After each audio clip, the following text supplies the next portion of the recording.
Pues muy buenas tardes, amigos nuevamente, amigos de la Facultad de Química. Estamos en nuestro ciclo de conferencias y el día de hoy tenemos nuestra segunda conferencia a cargo de nuestro gran amigo y colega Víctor Ortiz, con una plática también no por demás muy interesante con los tiempos actuales y sobre todo con su gran expertise en el campo de la nutrición.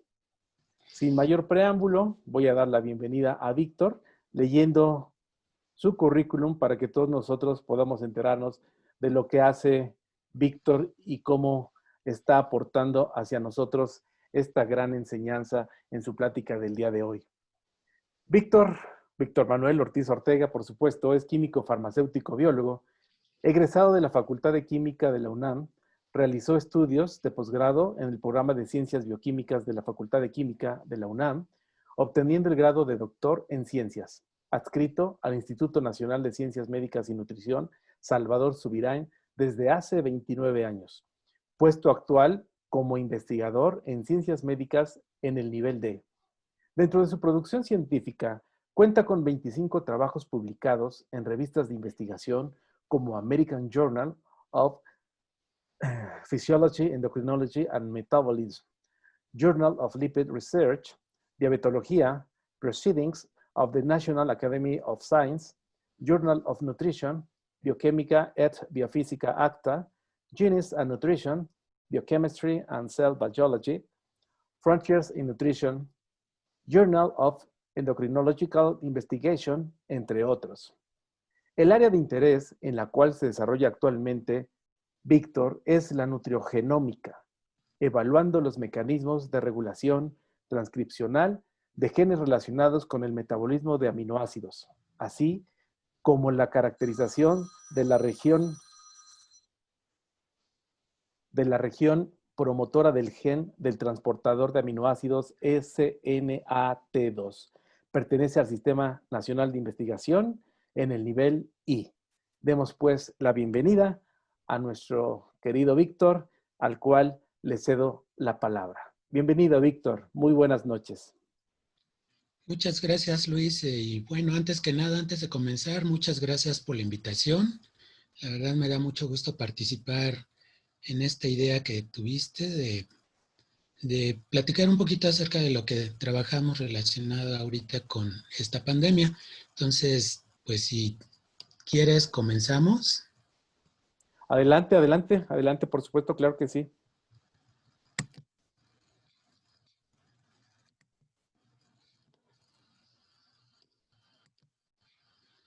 Bueno, entonces la plática que les voy a dar hoy la titulé Alimentos que confieren protección contra COVID-19 y mitos y realidades acerca de esto.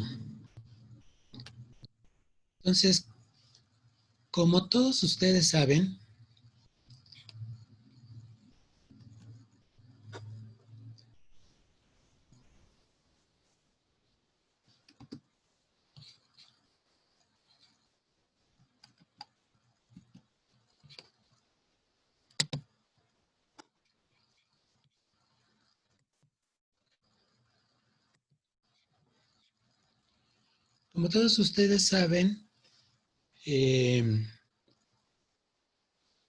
la investigación identificó al virus, el coronavirus disease, más bien al virus SARS-CoV-2 como el responsable de la enfermedad nueva coronavirus disease 2019, nombrada COVID-19. Esta es una representación esquemática de la estructura del virus, la cual ya nos explicaron en las charlas anteriores, la doctora Mari Carmen, cuál es toda su estructura, la cual pues se compone de una nucleocápside, de la proteína SPAC, las proteínas de membrana, las proteínas de la envoltura, y que como característica de este virus, pues bueno, su material genético consta de una hebra de RNA. Debido a estas características, entonces, el virus se ha clasificado dentro de la familia de los beta-coronavirus y los estudios de secuenciación han identificado que este virus comparte alrededor del 80% de similitud genética con su antecesor, el SARS-CoV. También se ha visto que comparte 98% de similitud con algunos coronavirus de murciélagos, específicamente el RAT-G13. Bueno, vamos a hacer un poquito énfasis en lo que sucede en el momento cuál es el mecanismo por el cual se lleva a cabo la infección con este virus. Aquí en la diapositiva ustedes pueden ver el virus que va a interaccionar con la célula huésped a través de su receptor, que en este caso ha sido identificado como la proteína AC2, que por sus siglas significa enzima convertidora de angiotensina 2. En algunos casos, en algunas investigaciones han dicho que también es importante esta otra proteína, pero no está muy bien estudiado. Una vez que interaccionan, entonces el virus es endocitado y ya dentro entonces es liberado el material genético, la hebra de RNA. Este RNA entonces va a ser traducido en los lisosomas para sintetizar proteínas virales. Pero a su vez una parte de esas proteínas virales van a ser utilizadas para formar un complejo de replicación para crear más copias de RNA. Posteriormente, las proteínas virales junto con estas copias de RNA se van a ensamblar para formar nuevos virus y ser liberados.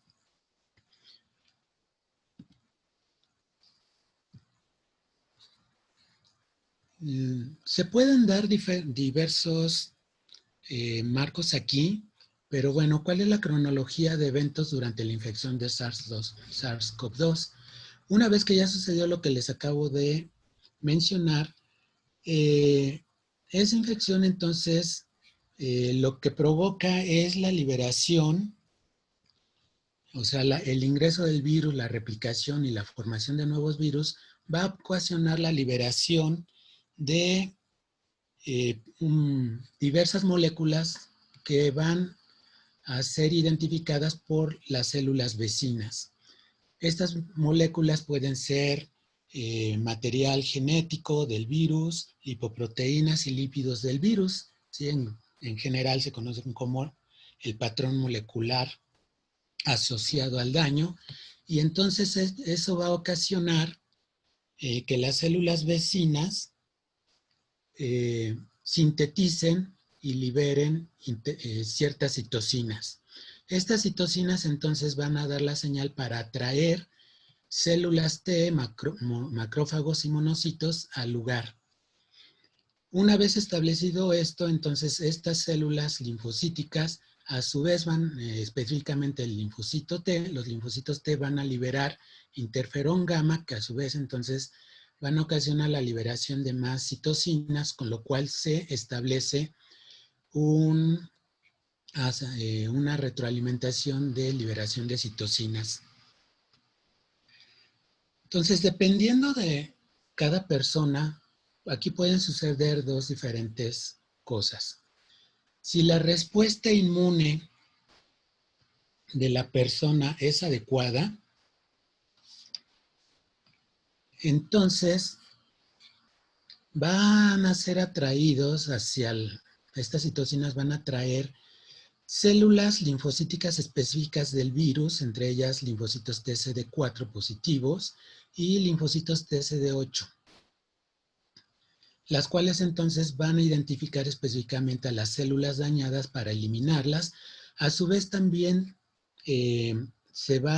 algunos linfocitos B van a liberar anticuerpos específicos al virus, los cuales se van a unir a ellos y entonces de esa manera los macrófagos van a poder identificarlos y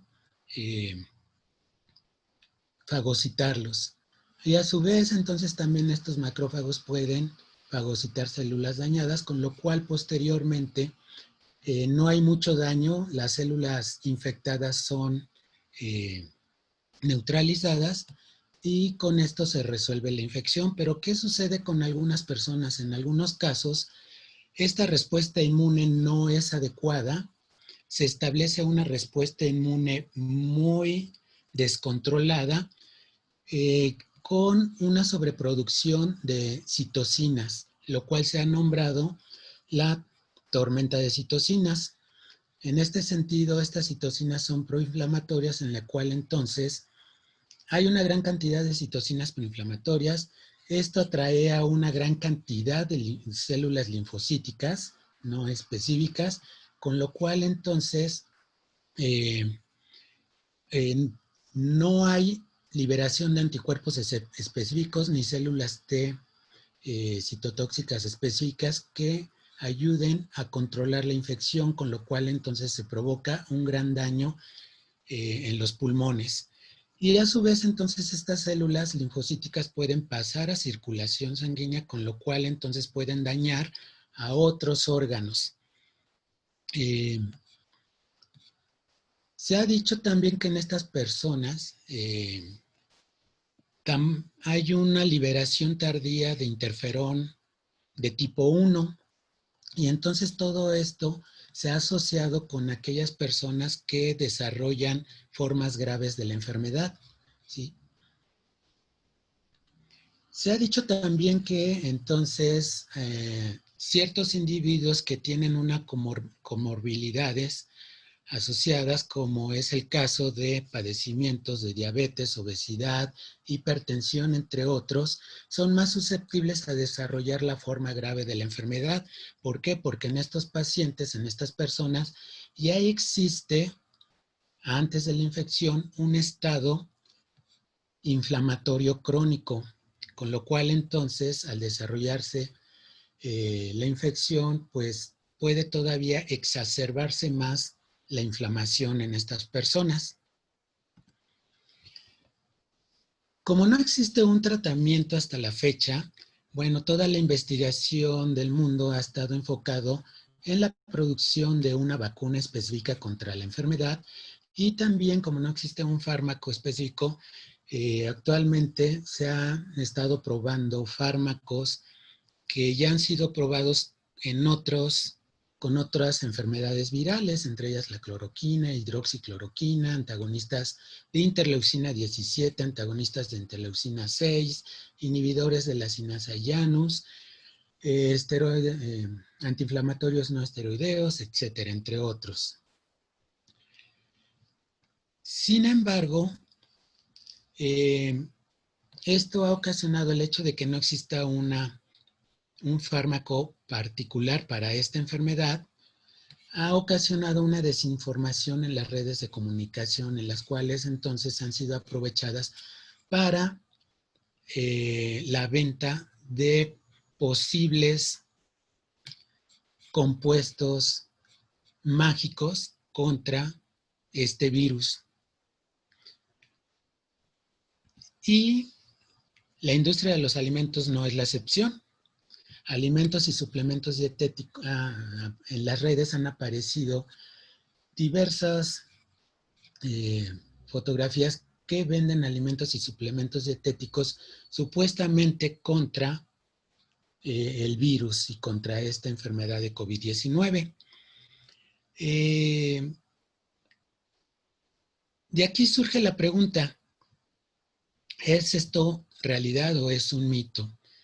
Realmente, hasta la fecha no existe ningún estudio real de investigación en el cual se haya podido probar que algún componente de los alimentos pueda realmente limitar la infección de este virus de SARS-CoV-2, o incluso que lo pueda neutralizar, por lo cual realmente todo es un mito. Sin embargo, sí podemos decir que existen algunos componentes de los alimentos que pueden ayudar a disminuir el estado de inflamación, sobre todo en estas personas con comorbilidades, para que en el momento de que llegaran a tener una infección, su estado inflamatorio no sea tan crónico.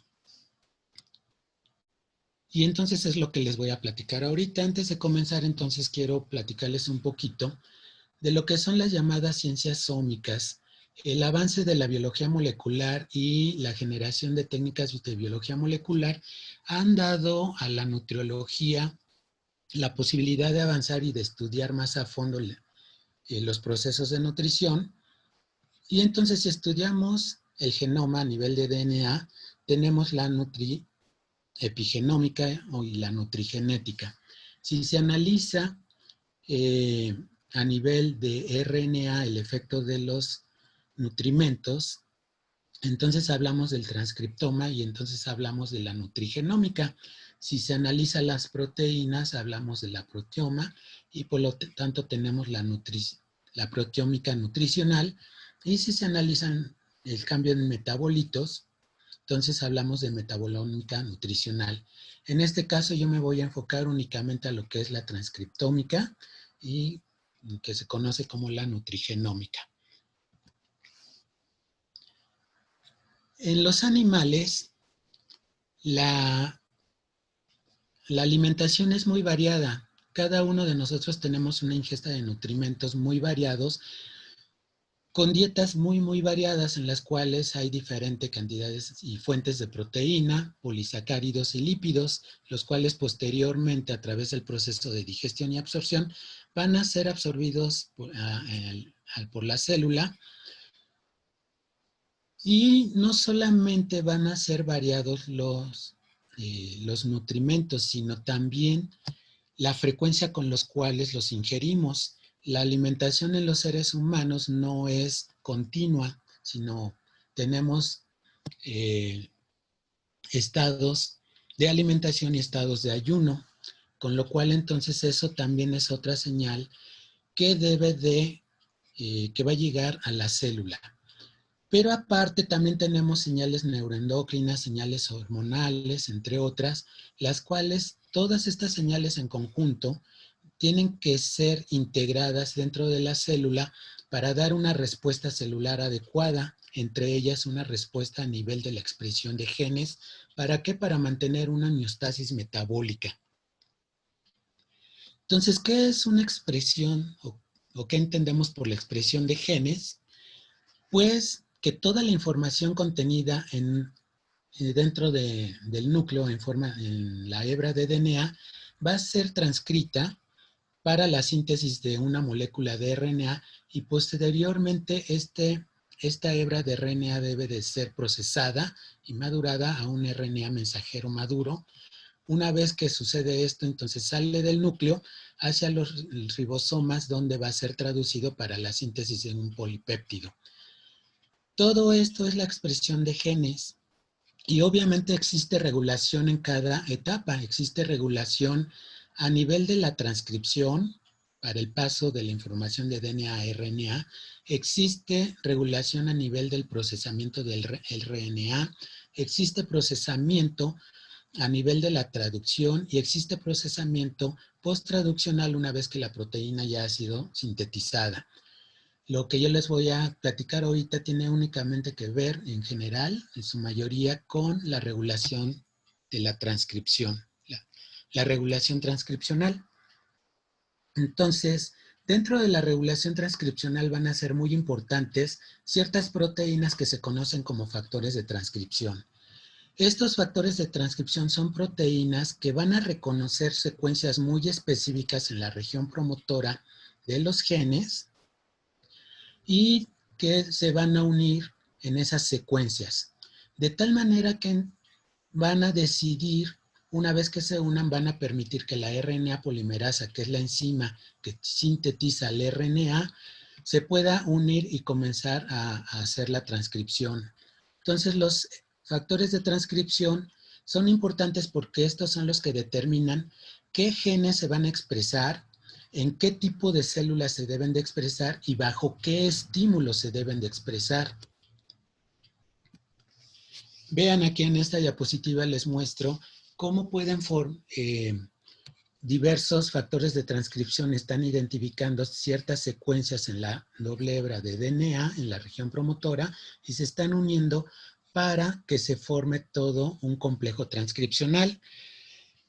Y además de los factores de transcripción vamos a tener otras proteínas que no se unen directamente a secuencias del DNA, sino que van a interaccionar con los factores de transcripción y por lo tanto se conocen como cofactores.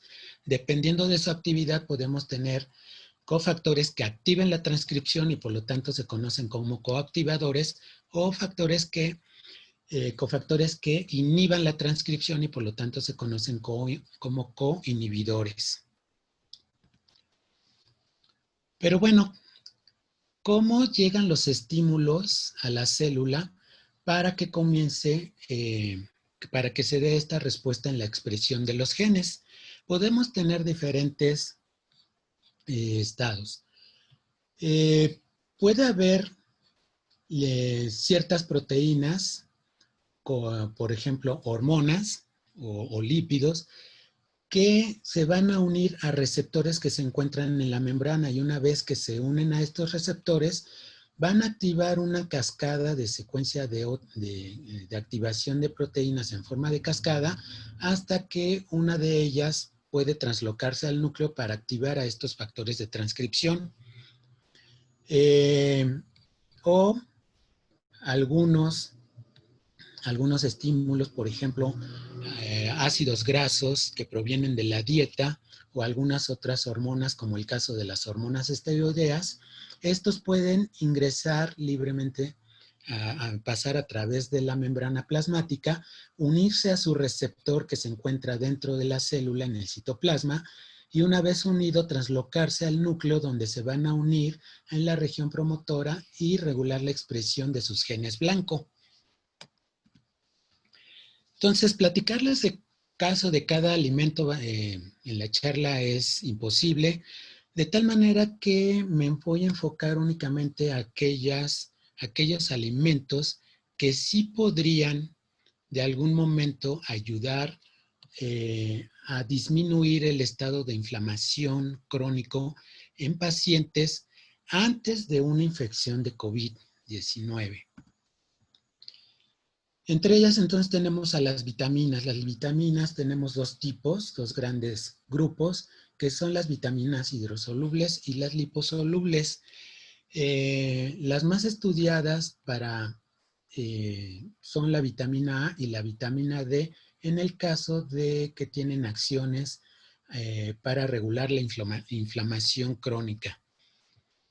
En el caso de la vitamina A, estos son los vitámeros, las formas activas de la vitamina A que se conocen. Uno es el retinol, tenemos aquí el grupo hidroxilo, el retinaldehído, que tenemos aquí la formación de grupo funcional aldehído, y el ácido retinoico, el grupo funcional de ácido carboxílico. Estas son las tres formas activas de la vitamina A. La vitamina A, de estas formas activas para regular la expresión de genes, lo primero que tienen que hacer es unirse a su receptor. ¿Sí? Aquí les muestro el receptor del ácido 9-cisretinoico, que se conoce como el RXR.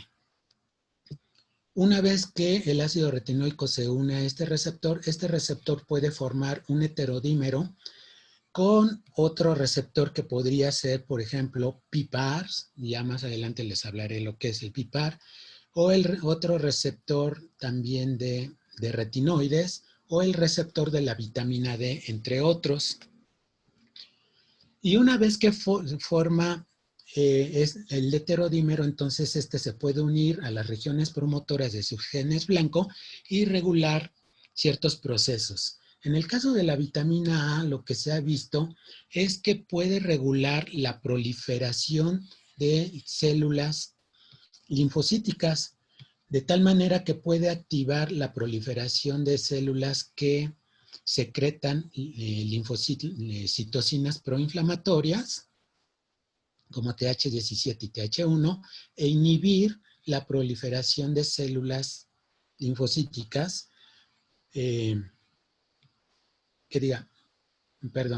pueden activar la proliferación de células que secretan linfocitos proinflamatorios, e inhibir células que secretan citocinas,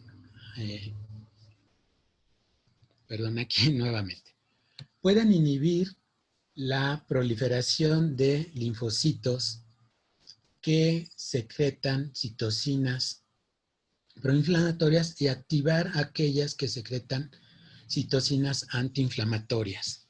Ese es en el caso de las vitaminas, la vitamina A. En el caso de la vitamina E, sus vitámeros son colecalciferol y ergocalciferol, y la forma activa de la vitamina E es la 1,25-dihidroxicolecalciferol o 1,25-dihidroxivitamina D. La vitamina D se conoce más por su función, su principal función, que está relacionada con el metabolismo de calcio, pero no es esta única su función, ya se han investigado otras. Las fuentes de la vitamina D, entre otras, tenemos fuentes dietarias como leche, mantequilla y huevo, y algunos aceites de peces, pero su principal fuente es la biosíntesis en la piel a través del sol. ¿Qué es lo que sucede? Que el sol, a través de un proceso fotolítico, el sol va a producir la provitamina D a partir de esta forma de 7-deshidrocolecalciferol. Una vez que se produce la provitamina D, entonces esta, por acción de temperatura, se forma la vitamina D3, que es inactiva, y posteriormente esta se transloca al hígado, donde va a ser hidroxilada en la posición 25. Y normalmente esta es la vitamina que se mide en suero para determinar el estado, los niveles de vitamina D en los pacientes. Pero esta forma todavía no es activa. Una vez que se formó esta, pasa al riñón, donde vuelve a sufrir otra hidroxilación para formar la 1,25-dihidroxivitamina D, que es la forma activa. La vitamina D también tiene un receptor, que es el receptor de la vitamina D. Entonces, la vitamina D pasa la membrana plasmática de las células y en el interior, en el citoplasma, se va a unir a este receptor, y una vez que se une al receptor, entonces este puede formar un heterodímero con el receptor de la vitamina A, del 9-cis-retinoico. Una vez que se forma el heterodímero, entonces este puede translocarse al núcleo, donde se va a unir a los elementos de respuesta de vitamina D, es decir, a secuencias específicas en la región promotora para activar la expresión de sus genes blanco. Vean, en esta diapositiva en azul se muestra la forma del receptor de la vitamina D, y en colores rosados se muestra la doble hebra de DNA, en la cual entonces hay una interacción perfecta en las secuencias específicas de este receptor. ¿Cuál es el efecto de la vitamina D una vez que se une en la región promotora, el receptor? Bueno, me voy a enfocar únicamente a las acciones que tienen que ver con la inmunidad adaptativa. Lo que se ha visto es que la vitamina D, al unirse en las regiones promotoras, va a inhibir la expresión de genes proinflamatorios, de citocinas proinflamatorias, de tal manera que entonces esto puede ayudar en ciertos pacientes que cursan con inflamación crónica, a disminuir estos niveles de inflamación. El otro caso del que les voy a platicar es el caso de los ácidos grasos. Los ácidos grasos son los lípidos en general en nuestra dieta son muy heterogéneos, y en particular se ha visto que los ácidos grasos saturados o poliinsaturados, pueden manejar la expresión de genes relacionados con inflamación. En general se sabe que los ácidos grasos saturados y los ácidos grasos poliinsaturados de la serie omega 6 son proinflamatorios, es decir, van a regular la expresión de genes relacionados con la inflamación. Y por el contrario, los ácidos grasos omega 3 y también es el caso de la vitamina A y D, activan la expresión de genes antiinflamatorios. En el caso de los ácidos grasos saturados, como el ácido láurico, palmítico, esteárico, estos se van a unir a un receptor similar a TOL, el Toll-like receptor 4, el cual entonces a su vez va a activar a NF-κB para que posteriormente se sintetice la enzimas proinflamatorias y se liberen citocinas proinflamatorias. ¿Cómo sucede esto? Lo que se sabe es que cuando existe una infección, los lipopolisacáridos relacionados con microorganismos pueden unirse y activar al receptor TL4, TLR4. Los ácidos, estos lipopolisacáridos se ha visto que en su mayoría están compuestos por una gran cantidad de ácidos grasos, por lo tanto, no es de extrañar que los ácidos grasos de la dieta por sí solos puedan activar a este receptor. Una vez que se activa este receptor, entonces esto va a ocasionar la activación de varias proteínas, una activación en cascada, hasta que hay una activación de NF-κB, la cual entonces puede translocarse al núcleo y activar la expresión de genes relacionados con citocinas proinflamatorias como es interleucina 1, interleucina 6 y factor de necrosis tumoral alfa. En esta diapositiva entonces les muestro un poquito más en detalle cómo se activa este factor de transcripción NF-κB. Entonces tenemos la señal, se une al receptor y eso va a ocasionar una serie de activación de proteínas que van a culminar con la activación, con la fosforilación de esta proteína que es una sinasa, la sinasa de IK. Normalmente en el citoplasma se encuentra el NF-κB en forma inactiva porque está complejado con esta proteína IKB. Entonces lo que hace esta sinasa al ser activada es que va a fosforilar a IKB para que entonces una vez que se es fosforilada se separa de NF-κB y entonces esta es activada. Una vez activada puede traslocarse al núcleo donde se va a unir a la región promotora de sus genes blanca para producir y liberar normalmente citocinas proinflamatorias. Vean aquí en esta diapositiva, NF-κB tiene todas estas acciones, pero en particular, por ejemplo, en las células linfocíticas, particularmente células T, normalmente la liberación de estas citocinas van a ocasionar diferenciación de linfocitos T inflamatorios. También en el caso de macrófagos van a llevar a cabo la proliferación de y liberación de citocinas y quimiosinas proinflamatorias. Y a su vez va a regular la expresión de citocinas proinflamatorias como interleucina 1, 2, 6, etcétera, ¿sí? Entonces, los omega 3 son ácidos grasos poliinsaturados, específicamente el EPA y el DHA. En el caso del EPA son ácidos grasos de 20 átomos de carbono con 5 insaturaciones, la cual la primera de ellas se encuentra en la posición 3 desde el carbono omega. Y en el caso del DHA, este es un ácido graso de 22 átomos de carbono con 6 insaturaciones y también la primera insaturación en la posición 3, contando desde el extremo omega.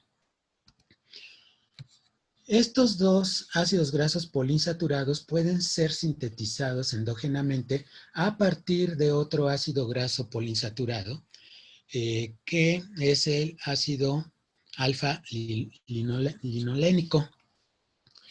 Aquí está el proceso de las enzimas por las cuales se van formando cada uno de estos. Sin embargo, lo que se sabe es que estas enzimas tienen una baja eficiencia de conversión a partir de ácido linolénico a EPA y DHA. La eficiencia es muy baja, por lo cual sí requerimos de consumirlos a través de la dieta. Entonces, ¿cuáles son las fuentes que aportan estos ácidos grasos poliinsaturados? Tenemos las de origen vegetal, que particularmente están aportando el ácido alfa-linolénico, y en el caso de los alimentos de origen animal, estos sí aportan directamente a los ácidos ya formados, el EPA y DHA. Dentro de las fuentes animales, pues tenemos productos como el salmón, aceite de hígado de bacalao, ostiones, sardinas, truchas, y volvemos a lo mismo. En el caso de los alimentos de origen vegetal, todos estos lo que aportan es la fuente a partir de la cual se van a producir EPA y DHA. ¿Por qué son benéficos los ácidos grasos de la serie omega 3? Lo que se han visto es que tienen efectos antiinflamatorios, y podemos tener dos diferentes tipos de mecanismos por los cuales tienen estas acciones: el mecanismo genómico y mecanismo no genómico. A través del mecanismo genómico tenemos que van a ocasionar la inhibición de la transcripción, de la expresión de genes de citocinas proinflamatorias, bueno, específicamente de la de NF-κB, y por lo tanto también va a haber una inhibición de las citocinas proinflamatorias, pero por otro lado también tenemos la activación de un receptor que se conoce como PPAR gamma. Dentro de los mecanismos no genómicos tenemos que pueden sintetizar eicosanoides y también resolvinas. Vamos a ver en el caso de la activación de proceso genómico. A través de la activación de los PPARs. ¿Qué significa PPARs? Significa receptor activado por proliferador de peroxisomas. Estos receptores, una vez que unen a sus ligandos, que los van a activar, forman un heterodímero con RXR y posteriormente pueden unirse a sus elementos de respuesta en los genes blanco. Vean, aquí estoy mostrando cómo algunos ácidos grasos de la dieta, ácidos grasos poliinsaturados, ingresan al citoplasma y entonces pueden traslocarse al núcleo, donde se van a unir al PPAR, al receptor, y una vez unido pueden formar heterodímeros con RXR y entonces unirse a las regiones promotoras de los genes blanco.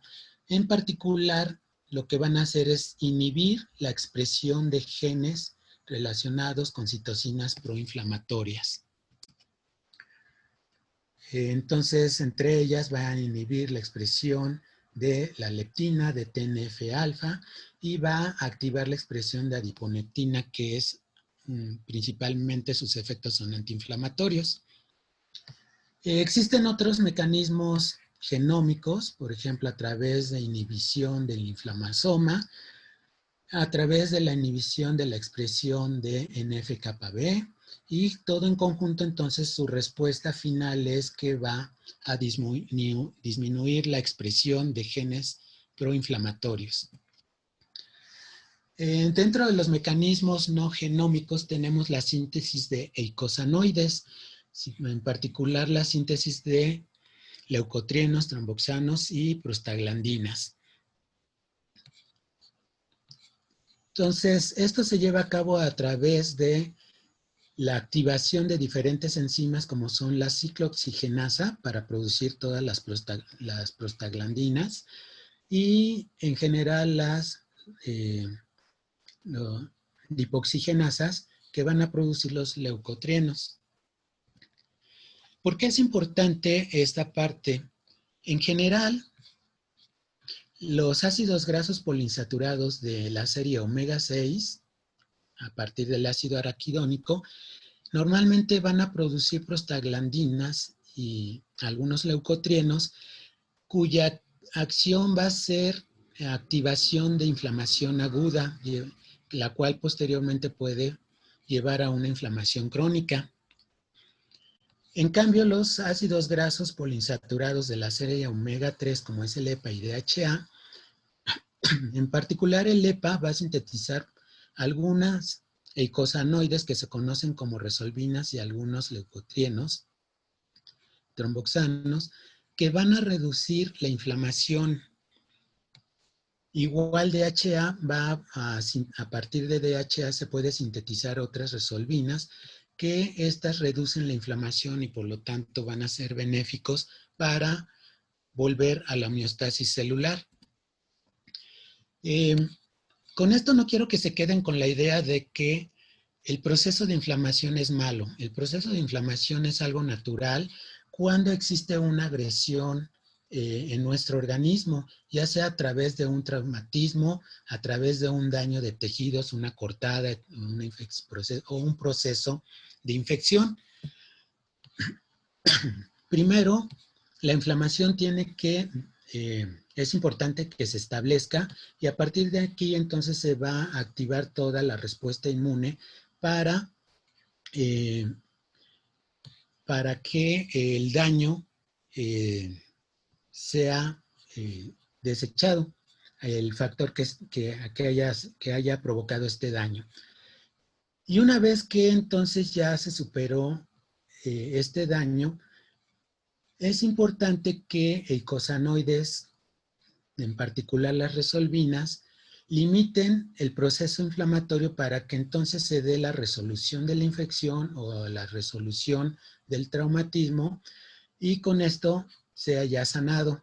Si esta última etapa falla, entonces se establece un proceso de inflamación crónica, por lo cual entonces va a ser muy importante ambos procesos, o sea, debe de haber un proceso de inflamación, prostaglandinas y leucotrienos derivadas de ácidos grasos poliinsaturados de la serie omega 6, pero también va a ser muy importante aquellas eicosanoides derivadas de los omegas 3.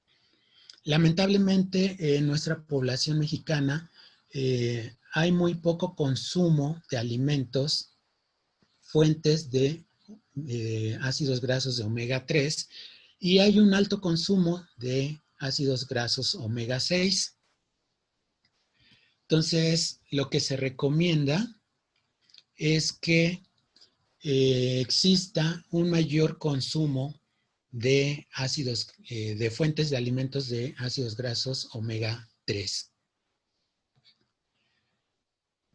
Finalmente, les voy a platicar un poquito acerca de otro alimento del vino.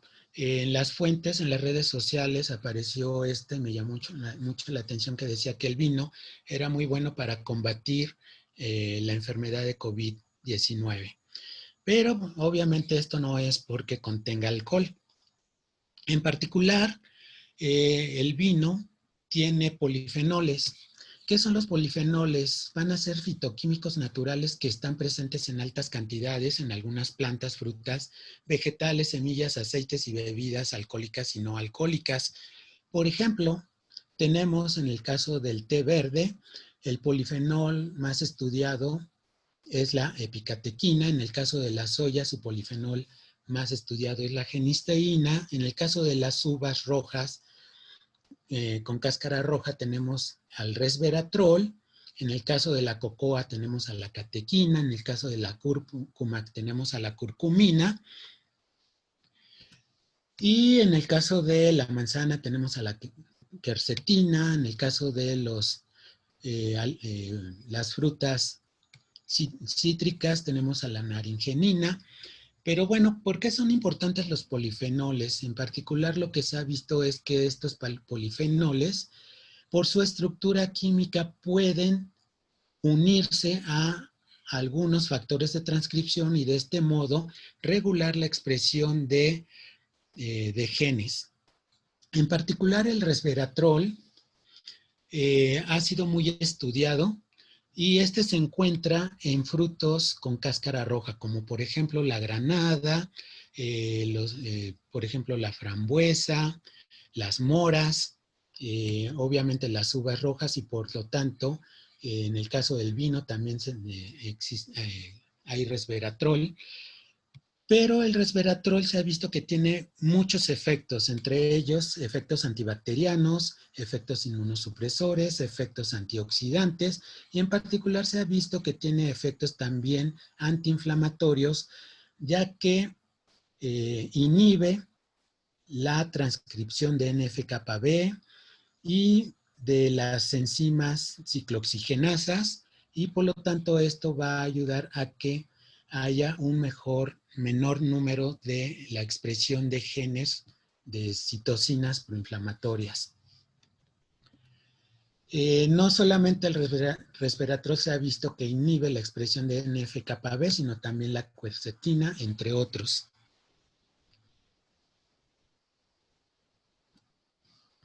Para finalizar, quiero nada más dejarles esta diapositiva en la cual lo que yo les he platicado se conoce actualmente como la nutracéutica.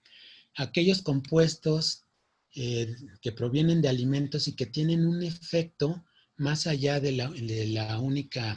más allá de ser como simples alimentos, en la cual entonces pueden modular la expresión de diferentes genes, pero entonces tenemos la nutracéutica contra la farmacéutica, perdón aquí por la C.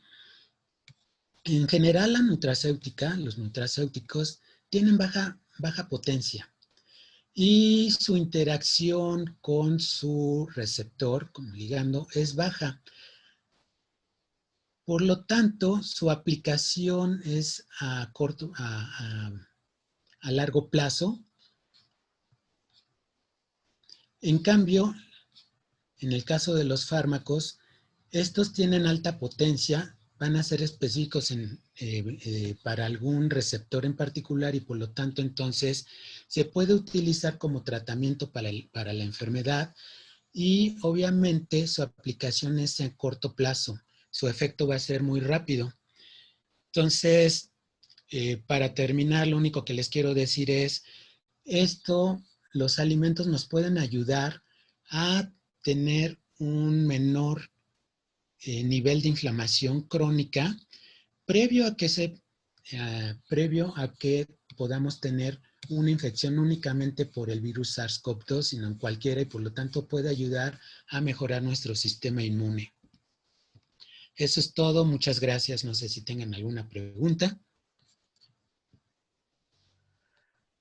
Pues muchísimas gracias, Vic. Como siempre, es un gran placer escucharte, todo lo que el día de hoy nos has compartido, nos has brindado, y créeme que el sentir de toda la generación, de todos los que nos escucharon durante tu plática, pues es de mucho interés, de todo lo que has brindado, de todo lo que nos has compartido. Y pues te agradecemos, Vic, por esta preparación tan profesional como siempre te muestras tú hacia nosotros y hacia todo lo que haces. Muchas gracias por la presentación. Lo que vamos a hacer enseguida es subirla ya al canal de YouTube de la generación, y a todos nuestros colegas que están en la plática o que están a la distancia, les pedimos que todas las preguntas que tengan las vas a estar contestando en el canal de YouTube de Bioquímicos 84 e invitados. Antes de finalizar nuestra plática del día de hoy, como ya es también muy común, Vic, después de agradecer tu extraordinaria participación, tu extraordinaria ponencia, pues recordarles a nuestros colegas que este espacio también nos sirve para compartir algunas de las cosas que nosotros hacemos desde el punto de vista profesional. El primer anuncio que quiero compartirles es nuestro canal de YouTube que se llama Bioquímicos 84 e invitados, donde pueden entrar. Esta es la liga, se las dejo para que la vean. Ahí ya pueden ver que tenemos nuestra primer conferencia, que fue la de nuestra querida Mari Carmen Quirasco. Ya la tienen ahí para que lo puedan observar. También hay un espacio para preguntas que estará contestando Mari Carmen en el transcurso de los siguientes días. Y de esta misma manera, en el mismo canal, ustedes van a poder observar la conferencia que nos acaba de dar nuestro querido Víctor Ortiz. Así es que, queridos amigos, colegas, compañeros, ya está el canal de YouTube con toda la esencia de nuestras conversaciones y de nuestras conferencias a cargo de nuestros expertos.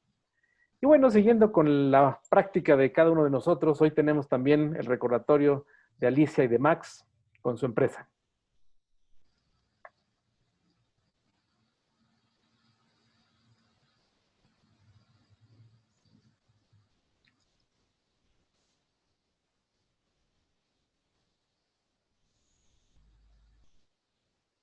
Siguiendo con esta promoción, tenemos a Comrosas, que es la empresa de nuestros colegas Miguel Rosas y Julieta Martínez, con 15 años siendo socio en México en el ámbito médico y científico.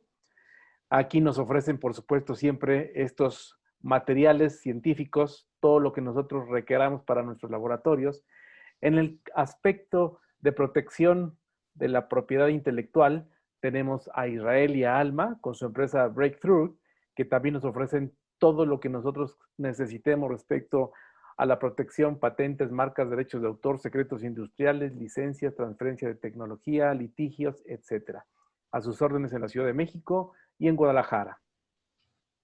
Y bueno, la empresa Asher, que es importaciones, exportaciones y comercializadora, con oficinas en China, Panamá, Brasil, Estados Unidos, Europa y México. Con todo gusto a sus órdenes. Contacto conmigo, Luis Ernesto Zamudio. Es así como finalizamos el día de hoy nuestra plática, nuestra charla, y les invitamos a que el próximo jueves nuevamente compartamos esta hora y media de ciencia. Estaremos ya con nuestro querido compañero también Raúl Pineda en su ponencia. El día de hoy de esta manera finalizamos y nuevamente nuestro querido Víctor, una gran felicitación por tu presencia, por tu ponencia, por tu sapiencia y por compartir tanto conocimiento con nosotros, Vic. Igual si quieres darnos unas palabras de despedida y con eso estaríamos cerrando nuestra intervención del día de hoy, querido Víctor. Pues al contrario, te repito, muchas gracias a ti, Luis, la verdad, por esta iniciativa. Me pareció, cuando me la platicaste, muy padre. Aunque obviamente, digo, cada uno de nosotros nos dedicamos a cosas diferentes. Claro. Y en mi departamento ahorita no estamos trabajando nada con COVID. Obviamente, digo, aunque el instituto es uno de los centros donde están tratando a los pacientes, pues, digo, se requiere de instalaciones muy más específicas para poder hacer estudios. Y obviamente, como vieron, la alimentación no puede servir como un tratamiento, sino como una prevención. O sea, es tan a largo plazo que a lo mejor en el momento no vemos ningún efecto. Nosotros al hacer diferentes estudios de investigación, lo que hemos visto es que es necesario a veces 1 mes o 2 meses para poder ya ver un cambio a nivel metabólico en diferentes parámetros bioquímicos. Por eso es tan importante. Vieron que estos alimentos son buenos, voy a comer todo esto y no voy a ir con el médico y no voy a ingerir fármacos, ¿sí? Yo creo que cada uno es importante dependiendo de la situación. Entonces, pues muchas gracias, la verdad, muy padre tu iniciativa y pues ojalá sea de provecho para todos.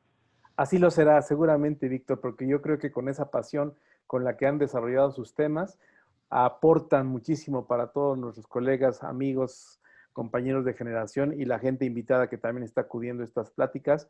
Y nuevamente el agradecimiento, porque en equipo creo que podemos ofrecer muchas cosas de aquellas cosas que en este momento son ocultas para nosotros. No conocíamos toda la gran investigación que están desarrollando ustedes y cuando nos las pueden compartir, de verdad, ese es el gran regalo de la generación de parte de ustedes hacia la comunidad de nuestra querida Facultad de Química. Nuevamente, muchas gracias, Vic. Muchas gracias por tu plática, por tu sapiencia, por tus comentarios y nos estaremos viendo ya sea a través del canal de YouTube o en las siguientes conferencias. Claro Muy que buena sí, tarde, Luis. Vic. Un gran abrazo, Igualmente, Vic. suerte. Hasta luego. Gracias. Buena tarde a Bye. todos. Saludos a todos. Bye.